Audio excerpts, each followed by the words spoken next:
জয়গুরু সকলকে জয়গুরু। পরম পিতা পরম দয়াল শ্রী শ্রী ঠাকুরের শ্রীচরণে আমার কোটি কোটি প্রণাম। বড়মা রাধা জগত জননী শ্রী শ্রী বড়মা শ্রীচরণে আমার কোটি কোটি প্রণাম। পরম পঞ্চপাদ শ্রী বরদাস শ্রীচরণে আমার কোটি কোটি প্রণাম। বর্তমান আচার্য দেবের চরণে কোটি কোটি প্রণাম। পরম পূজনীয় অবিন্দ দাদার চরণে আমার কোটি কোটি প্রণাম। আজকে যারা এই সৎসঙ্গে দূর দূরান্ত থেকে ছুটে এসেছেন, যারা এই সৎসঙ্গে পরম পিতার দয়ার কথা শুনতে এসেছেন এবং যারা পরম পিতাকে মাথায় নিয়ে চলছেন এবং চলছেন না, আমি সকলের মঙ্গল প্রার্থনা আমি আমার পরম দয়াল শ্রী শ্রী ঠাকুরের শ্রীচরণে করি। সত্যি পরম পিতা দয়া করে আমাদের সংসারটা ধরে রেখেছে, না হলে আমাদের জীবন যদি না ধরে রাখতেন তাহলে হয়তো আজকে আমরা সবাই কোথায় ভেসে চলে যেতাম। কীর্তনটা এত সুন্দর কীর্তন, এত সুন্দর কীর্তন, মন মুগ্ধ হয়ে গেল।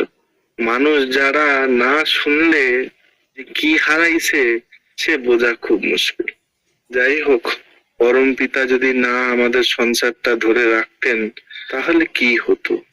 আজকে আমি এমন এক বিষয় নিয়ে আলোচনা করব, সেই বিষয়টা হচ্ছে যে তাকে ভালোবাসলে যদি মাটির ভেতরেও কেউ চাপা পড়ে যায়, তিনি সেখানে গিয়েও সাড়া দেন। বলে না যে ঠাকুরকে ডাকলে ঠাকুর সাড়া দেয়, ঠাকুর শোনেন, ঠাকুর কি আমাদেরকে দেখেন, দেখান। এমনই এক দয়ার কথা বলবো এবং তার দয়া বর্ণনা করব। আমরা সবাই যারা সৎসঙ্গী বা যারা ঠাকুরকে নিয়ে চলছি, আমরা সবাই কি বিলিভ করি যে আমাদের জীবনের মধ্যে আমাদের যে বাড়ির কর্তা তিনি হলেন পরম পিতা। কেউ যদি আমাকে প্রশ্ন করে তোমার বাড়িতে কে কে আছে, আমি কি বলি? অ্যাটলিস্ট আমি বলি বাবা, মা, দিদি, আমি, ঠাকুর। বলছে ঠাকুর? বলছে হ্যাঁ ঠাকুর, আমার বাড়িতে আমার ঠাকুর আছে। ওই ঠাকুর না থাকলে হয়তো আমি থাকতাম না। তাই ঠাকুর হলেন আমার ঘরের কর্তা, তিনি হলেন আমার বাড়ির সবকিছু। তো ঠাকুরের দয়া হচ্ছে এমন যে যেখানে ওই যে বলে না নুন আনতে পান্তা ফুরায়, সে নুন আনতে পান্তা ফুরালেও আমার পরম পিতা সব জিনিসের যোগান দেন। এমন এমন দিন গিয়েছে যখন ভাবি কোথার থেকে পাবো, কিভাবে পাবো, কোথার থেকে টাকা আসবে, কিভাবে আসবে, কিন্তু এই যে সব প্রশ্নের উত্তর হচ্ছেন আমার ঠাকুর। আমার ঠাকুর হলেন সব প্রশ্নের উত্তর। কয়েকদিন ধরেই আপনারা সবাই জানেন আমি তো দেশে ফিরবো এবং গোছগাছ করছি। তো আমার যিনি রুমমেট তিনি দুইটা লোক, এক আমি আছি, আমার উপরে একজন থাকে আর একজন ওই পাশটায় থাকে। ও আজকে চলে গেল দেশে। তো ও ঠাকুরের কথা তো জানে, যেহেতু উড়িষ্যায় বাড়ি, ওর উড়িষ্যার বাড়ি ছেলেটার, তো ঠাকুরের বিষয়ে জানে, কিন্তু এত ভালোভাবে জানে না ঠাকুরকে। তাই একটা বছর ওকে আমি প্রত্যেকদিন না যাজন করতাম, ওকে যাজন করতাম। তো গত সপ্তাহে ও আমাকে বলছে যে তুই তো 1 বছর ধরে এখানে আছিস, তাহলে তোর ইষ্টবৃত্তির টাকা কে দিচ্ছে? তুই নাকি প্রত্যেকদিন ইষ্টবৃত্তি করিস। আর সে দেখে আমার টেবিলের উপর ইষ্টবৃত্তির টাকা আছে, তো প্রত্যেকদিন আমি এত টাকা ইষ্টবৃত্তি করছি। সে মাসের শেষে আমাকে বারবারই বলে তুই তো বাবার কাছে টাকা চাস না, তাহলে এই টাকাটা আসে কোথার থেকে? আমি বলছি পরম পিতা যোগান দেয়। হুস, ওই কথা বললে হবে? ঠাকুর যোগান দেবে এমনি, হাত পা আছে ঠাকুর, তোকে টাকা দিয়ে দেবে? এত এত টাকা কোথায় পাস? আচ্ছা তুমি বুঝতে পারবে না দাদা, কোথায় আমি পাই সেটা আমিও বলতে পারবো না, কিন্তু আমি এটা বলতে পারি প্রত্যেক মাসে তিনি ঠিক আমাকে কোনো না কোনো ভাবে কিছু না কিছু ওয়েতে আমাকে দিয়ে দেন। হঠাৎ করে আমি 1 সপ্তাহ আগে কিছু টাকার আমার প্রয়োজন ছিল। আমি ওকে বললাম তোমার কাছে ইন্ডিয়ান টাকা আছে, আমাকে দাও, আমি তোমাকে নেক্সট মান্থে একবারে ফেরার আগে তোমাকে দিয়ে দেবো। ও বললো হ্যাঁ হ্যাঁ হবে, অসুবিধা নেই, তোর তো আমি চাইনিজ টাকা নিয়ে রেখেছি, তোকে আমি ইন্ডিয়ান টাকা দিয়ে দিচ্ছি, তুই যখন হবে দিয়ে দিবি। আমি বলছি আচ্ছা কোনো অসুবিধা নেই। সেদিন সন্ধেবেলায় আমাকে এক দাদা আমার টাকা কিছু আমাকে পাঠিয়েছে। পরের দিন সকালবেলা সেই আমার রুমমেট জিজ্ঞাসা করছে এই তুই কত টাকা নিবি যে বললি আমাকে, নিবি না? তোর অ্যাকাউন্ট নাম্বারটা দে, আমি পাঠিয়ে দিচ্ছি। আমি বলছি, না রে ভাই আর লাগবে না। আমি বলছি, কেন লাগবে না কেন? আজ ঠাকুরের দয়া না, ঠাকুর যোগান দিয়ে দিছে।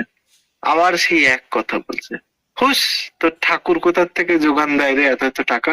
তাহলে আমারও দরকার তোর ঠাকুর, এত এত টাকা যোগান দেয় কিভাবে?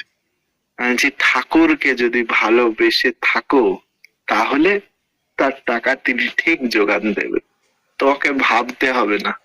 কিভাবে দেবে তুমি ভেবে উঠতে পারবে না, কিন্তু আমি এটা একটা তোমাকে বলতে পারি যে তুমি ভোরবেলা খালি পেটে প্রত্যেক দিন ওঠো, দেখবে কোনোদিন তুমি খালি পেটে শোবে না, তিনি ঠিক কিছু না কিছু যোগান দেন। ব্যাস, এই যে টার্নিং পয়েন্ট, সে ঠাকুরের দয়ার কথা শুনতে শুরু করলো। বহুদিন চেষ্টা করছি ঠাকুরের কথা বলতে, ও ধারে কাছে ঘেঁষতে দিত না। কিন্তু এই যে পরিস্থিতি যখন দেখলো, আমি ওর কাছে টাকা চেয়েছি, পরের দিন আমি ওকে টাকা ফেরত দিয়ে দেবো, কিন্তু ও বলছে আমাকে, তুই আমাকে টাকা চাইলি, নিলি না কেন? আমি বলছি, ঠাকুর যোগান দিয়েছে। বলছে, তোর ঠাকুর এভাবে যোগান দিতে পারে? আমি বলছি, হ্যাঁ, কি করে কোথার থেকে আসে সে ঠাকুরই যোগান দেন। তখন বলছে, তোর ঠাকুরের বিষয়ে আমাকে জানতে হবে তো। সেদিন চললো সারা রাত ধরে ঠাকুরের আলোচনা, তার দয়ার কথা, আচার্য দেবের কথা। আজকে ভোরবেলা আমি উঠেছি, প্রার্থনা করার পরেই তাকে আমি এয়ারপোর্টে দিতে যাব বলে বেরিয়েছিলাম।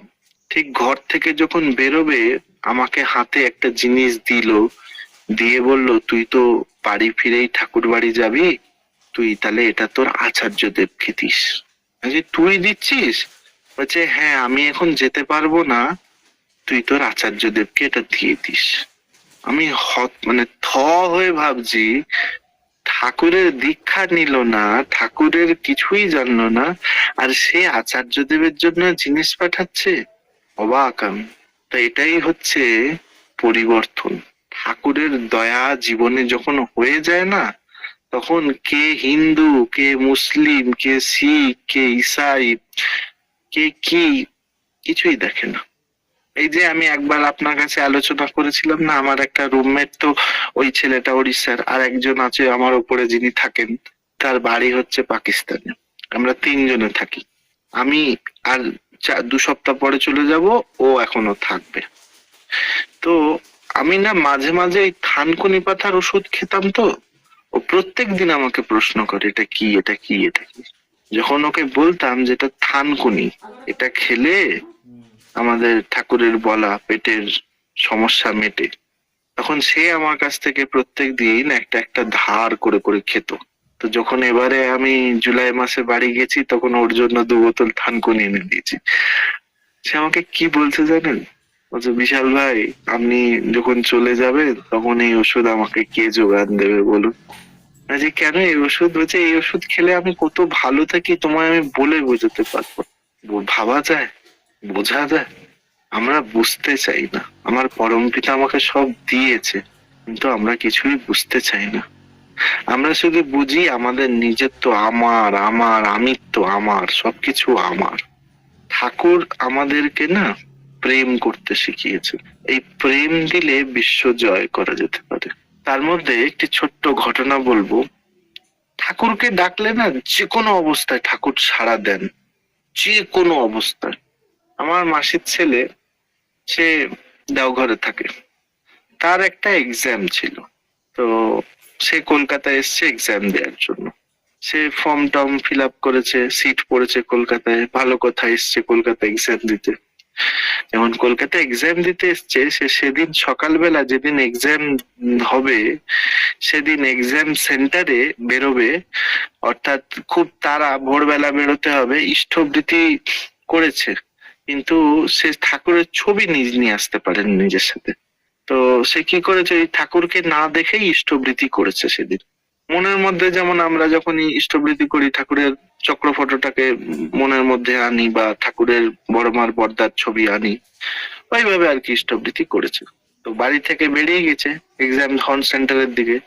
তো এক্সাম সেন্টারের দিকে যখন যাচ্ছে, তার মনের মধ্যে একটু খুঁত খুঁত খুঁত খুঁত হচ্ছে, আমি এত বড় একটা পরীক্ষা দিতে যাচ্ছি, ঠাকুরকে একবার দর্শন করলাম না। তার মনে খুব খুঁত খুঁত করছে। যেমন আমরা সচরাচর করি, যেখানেই বেরিয়ে, আমি তো বাড়ি বেরোনোর আগে একবার ঠাকুরের শ্রীমুখটা দেখে আমরা বেরোই। যেমন আজকেও আমি ওই ওই ওই যে আমার রুমমেট ওড়িশার ছেলে, সে চলে যাবে গেটের বাইরে, আমি তাকে বলছি এই যাও আগে ঠাকুর প্রণাম করে এসো। সে দীক্ষিত নয়, কিন্তু আমাকে জোর করে ঠাকুর প্রণাম করালো, যে তুমি এখান থেকে ইন্ডিয়া অব্দি যাবে, এত বড় একটা journey, flight journey, train journey, কত সময় লাগবে, এবং আজ সে বেরিয়েছে, সেই 9 তারিখ রাতে পৌঁছাবে। তো তুমি এত বড় একটা জার্নি পরমপিতাকে দর্শন করে যাবে না, যাও ঠাকুর প্রণাম করেছো। তো আবার দেখলাম ও ঠাকুর প্রণাম করে তারপর ও রওনা দিল। তো সেম আমি ওই দাদার কথা শুনলাম, দাদা বলছে জানিস আমি যখন বাড়ি থেকে বেরিয়েছি তখন ঠাকুরের তো শ্রীমুখ দেখতে পারিনি, আমার কেমন জানি হচ্ছে, ভালো লাগছে না। তো বাসে উঠেছি, টিকিট কন্ডাক্টরের কাছে টিকিট কাটছি, কেটে ওই বাসে একটা সিট পেয়েছি, সিটে বসে বসে যাচ্ছি আর মনে খালি ভাবছি, ঠাকুর তোমাকে আজকে একবার দেখতে পেলাম না, ঠাকুর তোমাকে একবার দেখতে পেলাম না, তোমাকে একটা দেখতে পেলাম না, এই এই ওর মনের মধ্যে হচ্ছে। বারবার ঠাকুরকে বলছে আমার এত বড় একটা পরীক্ষা, আমি তোমাকে একবার শ্রীমুখটা না দেখে বেরিয়ে গেলাম। আর তখনকার দিনে কি ছিল, যে ওই এক্সাম সেন্টার গেলে এখনো যেমন আমাদের মোবাইল টোবাইল নিয়ে যেতে হয়, তো মোবাইল নেই যে ঠাকুরের ছবিটা দেখবে টক করে। যখন ওই বাসে বসে আছে, এগোচ্ছে, আস্তে আস্তে এগোচ্ছে বাসে করে, দেখছে পাশের থেকে একটা ম্যাটাডো আসছে, এমনি বসে আছে, খুব মনটা খারাপ, ঠাকুরের ছবিটা একবার দেখলো না, শ্রীমুখটা দর্শন করলো না, এত বড় একটা পরীক্ষা দিতে যাচ্ছে। যখন ওই মেটাডোটা পাশে এলো, ওই পাশ থেকে যখন মেটাডো এলো, ওই মেটাডোর ঠিক ওই, দেখেছেন না আমরা যেমন ঠাকুরের, আমরা গাড়ির সামনে ঠাকুর বড় মা বড়দার ছবি লাগিয়ে রাখি, ঠিক ওরকমই ওই মেটাডোর সামনে, ঠিক মেটাডোর সামনে ঠাকুরের একটা ছবি লাগানো আছে। আর ঠিক সে সে তার চোখ একদম ওই মেটাডোতে পড়লো। যখন সে পরমপিতার ওই শ্রীমুখটা দেখলো, অঝরে কাঁদতে শুরু করে দিল ওই বাসে। বলছে ঠাকুর তোমাকে একবার দর্শন করিনি বলে কত আমার মনে কষ্ট হচ্ছিল, আর তুমি তোমার দর্শন দেওয়ার জন্য একটা গাড়িতে করে আমাকে দেখিয়ে দিলে ঠাকুর। কে বলে যে ঠাকুর সাড়া দেয় না?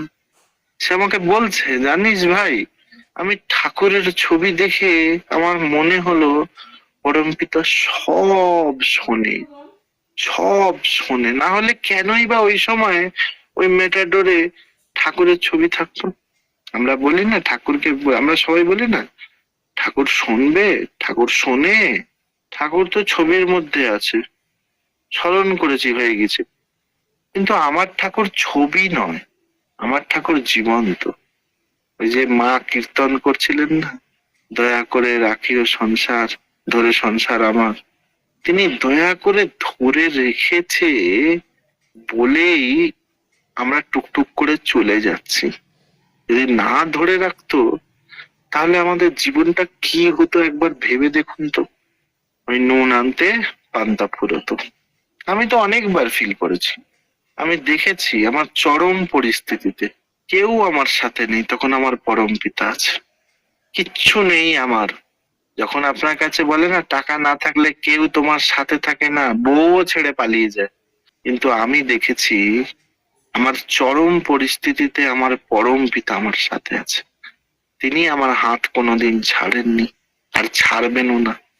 তাই আমার ঠাকুর যে আমার সাথে আছেন, এটা আমার পরম প্রাপ্তি। ভেবে দেখুন তো, এত কোটি কোটি মানুষ এই পুরো পৃথিবী, এই ভারতবর্ষে, কেন আমরা ঠাকুরের দীক্ষা পেলাম?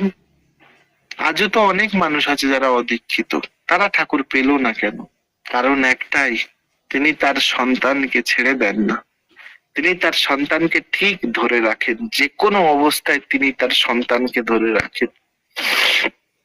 আমাদের এখানে মাঝে মাঝে কোন একটা ফাংশন হলে না, চায়নাতে কিছু কিছু ফাংশন হলে আমাদেরকে এখানে একটা স্ট্যাম্প দিয়ে দেয় হাতের মধ্যে। সেই স্ট্যাম্পের মানে হচ্ছে এই ছেলেটা আমাদের দলের লোক। আমার পরমপিতাও আমার একটা স্ট্যাম্প দিয়ে দিয়েছে যে এই ছেলেটা আমার, এ আমার দলের ছেলে, তিনি আমাকে ছেড়ে দেন না। অনেক মানুষ বলে ঠাকুর কি করতে পারে, তার এক প্রশ্নের উত্তর হচ্ছে অসম্ভবকে সম্ভব পুরুষোত্তম করতে পারে। মৃত্যু মানুষের মধ্যে প্রাণ আনতে পারে, ভিখারিকে রাজপ্রসাদ দেয়াতে পারে, পুত্রহীনকে পুত্র দিতে পারে। যতই বলবো ততই কম, কারণ তার দয়ার কোনো শেষ নেই। অনেক মানুষ বলে না, তোদের সৎসঙ্গ জগতে নাকি বোকা বানায় বোকা বানায় বোকা বানায়। কোনোদিন ভেবে দেখেছি কত মানুষ বোকা হবে? পাড়ার একটা বউ দুটো বউ বোকা হতে পারে, এলাকার একটা দুটো মানুষ বোকা হতে পারে, পুরো গ্রামের একটা দুটো মানুষ বোকা হতে পারে, একটা শহরের একটা মানুষ বোকা হতে পারে, পুরো ওয়েস্ট বেঙ্গলটা বোকা হতে পারে, পুরো ভারতবর্ষ বোকা হয়ে গেল, 3.5 কোটি মানুষ বোকা হয়ে গেল। যদি তার দয়া না থাকতো তাহলে তাকে মানুষ এত বুঝতো কেন, প্রচার করতো কেন? আমি পেয়েছি করে তাই তো লোককে বলছি যে ভাই আমি পেয়েছি। এখন আমাদের ইন্ডিয়াতে দেখেছেন না, একটা বিগ বাজার, স্মার্ট বাজার, এরকম একটা সিস্টেম আছে, যেখানে একটু সস্তা হবে সব মানুষ বলতে যাস ওখানে, ওখানে যা, ওখানে ভালো, ওখানে ভালো, ওখানে ভালো। তো আজকে আমার জীবনে আমি পেয়েছি তাই তো বলছি যে তার দয়া আছে, তার দয়া আছে, তার দয়া আছে। এখানে একটু সন্দেহ নেই কি তার দয়া নেই। একজন পাপী তাপী মানুষ উদ্ধার হয়ে যাচ্ছে তার দয়া পেয়ে। আমরা তো কি আর বলবো, অধম, আমরা উদ্ধার হব না। ওই যে বললাম, তাকে ডাকলে পৃথিবীর মাটির মধ্যেও যদি বন্ধ থাকে তাও খুঁজে পাওয়া যেতে পারে। আমার পরম পিতার দয়া এরকমই। এই কিছুদিন আগে আমি, আমার বাবা, খুব টেনশনে ছিলাম, খুব টেনশনে ছিলাম। মনকে সান্ত্বনা দিচ্ছি, ঠাকুর আছে, চিন্তা করে লাভ নেই। একটা জায়গা জমা নিয়ে আমরা খুব টেনশনে ছিলাম, অনেক টাকার বিষয়, অনেক কারি কারি টাকা, কোথায় পাবো এত টাকা? যা এদিক ওদিক করে অনেক টাকা জোগাড় করা হয়েছে, এখনো 25 লাখ টাকা মতন আমাদের কম আছে। আমি কিন্তু ঠাকুরকে বলিনি, কোনোদিন বলি না যে ঠাকুর তুমি আমাকে এটা দাও, ওটা দাও, ওটা দাও। আমি বাবাকে বলছি, সেদিন বাবা ঘরে বসে বসে বলছে এত টাকা জোগাড় হলো, আর এই টাকাটা কি করে জোগাড় করবো, জানি না কি হবে, ঠাকুর জানেন। আমি বাবাকে বলছি, বাবা তুমি চিন্তা করছো কেন? বিশ্বের মালিক আমার সাথে আছে, তিনি যখন আমার সাথে, আমার চিন্তা কিসের? তো বাবা বলছে জানিস লোনটা নিলাম, লোনটাও রিজেক্ট করে দিল, লোনটাও দিল না, কি করে এত টাকা জোগাড় হবে? এ কথা বলছি আর আমি ঠাকুরকে বলছি, ঠাকুর তোমার ইচ্ছাই তো মঙ্গল, তুমি যদি মনে করো যে এটা আমার জন্য ভালো, তুমি ব্যবস্থা করে দেবে, আর যদি মনে হয় এটা আমার জন্য ভালো নয়, তুমি ব্যবস্থা করবে না। এই করতে করতে বাবাকে হঠাৎ করে ফোন করছে। বাবা যাই ফোনটা রাখ, আমি দেখছি একজন আমাকে ফোন করছে। তো 15-20 মিনিট পরে বাবা আমাকে ঘুরিয়ে ফোন করে বলছে যে জানিস আমাকে না আমাদের অ্যাক্সিস ব্যাংক থেকে ফোন করেছে, যেতে বলেছে, একবার দেখা করে আসতে বলছে। বলছি কেন? বলছে আসুন না, একটা মানে দরকারের জন্য ডেকেছে। বাবা গিয়েছে, গিয়ে আমাকে প্রায় 2-3 ঘন্টা পরে ফোন করে বলছে জানিস আমাকে কেন ডেকেছিল? আমি বলছি হ্যাঁ বলো না কেন? বলছে ওরা আমাকে লোন দেওয়ার জন্য ডেকেছে। বলছি লোন দেওয়ার জন্য? ওদেরকে লোন তো অ্যাপ্লাই করিনি আমরা। বলছে না আমি তো কিছু বলিনি, তারাই আমাকে বলছে কিছু টাকা লোন নিন না, এবারে আমাদের সেমিস্টারের মধ্যে কিছু টাকা আমরা লোন দেবো, আপনার তো সিভিল ভালো, আপনি আমাদের কাছ থেকে লোন নিতে পারেন। আমি বাবাকে বলছি বাবা দেখো আমরা দুজনে মিলে ভাবছি কোথার থেকে কি হবে, আর সে আমাদেরকে দেখে জামাই আদর করে লোন দিচ্ছ। এই কালকে তুমি পাঞ্জাবে গেছিলে, ওখান থেকে লোন স্যাংশন করলো না, বললো আমাকে বলেছে আজকে পেপার জমা দিতে, কালকের মধ্যে স্যাংশন। কি বলবো, কি বলবো, কি বলবো, ভাবি আমরা শুধু, আর তিনি শুধু পূরণ করেন, পূরণ করেন, পূরণ করেন। যখন লোন অ্যাপ্লাই করে আগে আমার সময় সীমিত, আমি বিরাম করব, এটা শেষ করে দিই 1 মিনিট, তো ঠিক তার পরের দিন পরম পিতার দয়া আমাদের লোন স্যাংশন হয়ে যায়।